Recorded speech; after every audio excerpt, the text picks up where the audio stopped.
Right Karnataka రాష్ట్రానికి సంబంధించిన breaking అందుతోంది. అత్యాచారం కేసులో మాజీ ఎంపీ ప్రజ్వల్ రేవన్న దోషిగా తేలారు.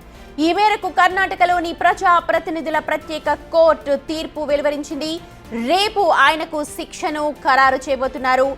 మహిళలపై అత్యాచారం, అశ్లీల వీడియోలు తీసిన కేసులో ప్రజ్వల్ రేవన్నపై అభియోగాలు రుజువయ్యాయి. దీంతో కోర్టు హాల్లోనే కుప్పకూలిపోయాడు ప్రజ్వల్ అని తెలుస్తోంది. కేసులో భాగంగా దాదాపు 23 మంది సాక్షులను విచారించిన కోర్టు అత్యాచారం కేసులో ప్రజ్వల్ రేవన్న దోషి అని తేల్చింది.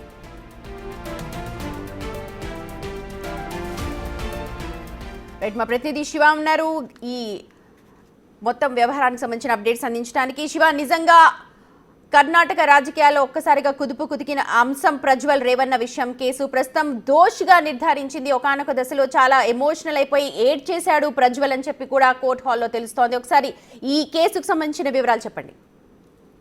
రైట్ సుమతి, కర్ణాటక మాజీ ఎంపీ ప్రజ్వల్ రేవన్నను కోర్టు దోషిగా తేల్చింది. అత్యాచారం కేసులో సస్పెండ్ అయిన జేడీఎస్ నాయకుడు మాజీ ఎంపీ ప్రజ్వల్ రేవన్నను దోషిగా నిర్ధారిస్తూ బెంగళూరులోని ట్రయల్ కోర్టు నిర్ణయం తీసుకుంది. అతను తన పని మనిషిపై పదే అత్యాచారం చేశాడంటూ కూడా దాని వీడియోను రికార్డ్ చేశాడంటూ కూడా ప్రజ్వల్ రేవన్న ఆరోపణలు ఎదుర్కొన్నారు.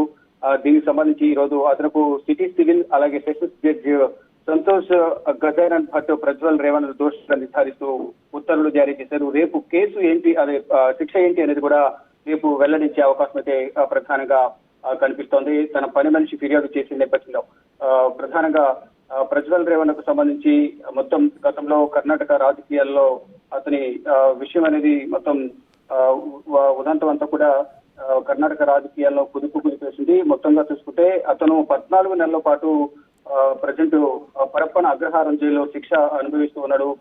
కర్ణాటక లోక్సభ ఎన్నికలు ముగిసిన ఒక రోజు తర్వాత అతను చేసిన ఆగడాలు కానీ ఈ లైంగిక వేధింపులు, అత్యాచార కేసులకు సంబంధించిన అతను ప్రధాన నిందితుడిగా కూడా పేర్కొన్నారు.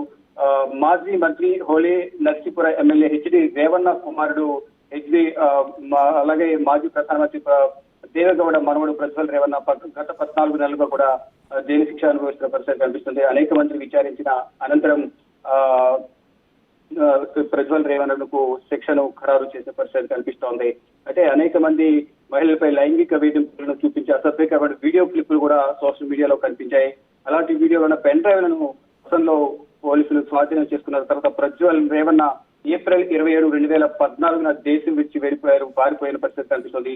కేసు నమోదైన తర్వాత రాష్ట్ర ప్రభుత్వం అతనిపై వచ్చిన అన్ని ఆరోపణలు దర్యాప్తు చేయడానికి ప్రత్యేక దర్యాప్తు బృందాన్ని, సిఐడి ఆధ్వర్యంలో ప్రత్యేక దర్యాప్తు బృందాన్ని స్టేట్ ఇన్వెస్టిగేషన్ టీం ఏర్పాటు చేసింది. మే 31 అంటే గత సంవత్సరం మే 31, 2024 జర్మనీలోని మ్యూనిచ్ నుండి బెంగళూరుకు వచ్చిన తర్వాత ప్రజ్వల్ రేవన్న అరెస్ట్ చేశారు. అరెస్ట్ చేసిన తర్వాత అతనికి వ్యతిరేకంగా ఉన్న సాక్ష్యాలను కూడా ముందుంచి పెన్ డ్రైవ్ కానీ సంబంధించి కానీ ఇతరత్ర ఆధారాలను కూడా ముందుంచి ప్రశ్నించిన నేపథ్యంలో అతను కుట్రపూరితంగా నన్ను ఇరికించారనేది కూడా ప్రధానంగా ప్రజ్వల్ రేవన్న పోలీసుల ముందు తెలియజేశారు. తర్వాత దీనికి సంబంధించి అనేక ఆధారాలను సేకరించిన తర్వాత ఏదైతే విచారణ కోసం ప్రత్యేక కోర్టు న్యాయమూర్తి Santosh Gajanan Bhat Google Maps data అలాగే సాంకేతిక ఆధారాలు మరియు ఎఫ్ఎస్ఎల్ నివేదికపై స్పష్టత తీసుకున్న తర్వాత మొత్తం కూడా అన్ని ఆధారాలు సేకరించిన తర్వాత వాదనలు ప్రతివాదనలు విన్న తర్వాత ఎటకేలకు 14 నెలల పాటు పరప్పన అగ్రహారం జైల్లో శిక్ష అనుభవించారు. ఇప్పుడు ఫైనల్ గా శిక్షలు ఖరారు చేశారు. శిక్ష ఏంటంటే కూడా రేపు అధికారికంగా ప్రకటించే అవకాశం. మొత్తానికి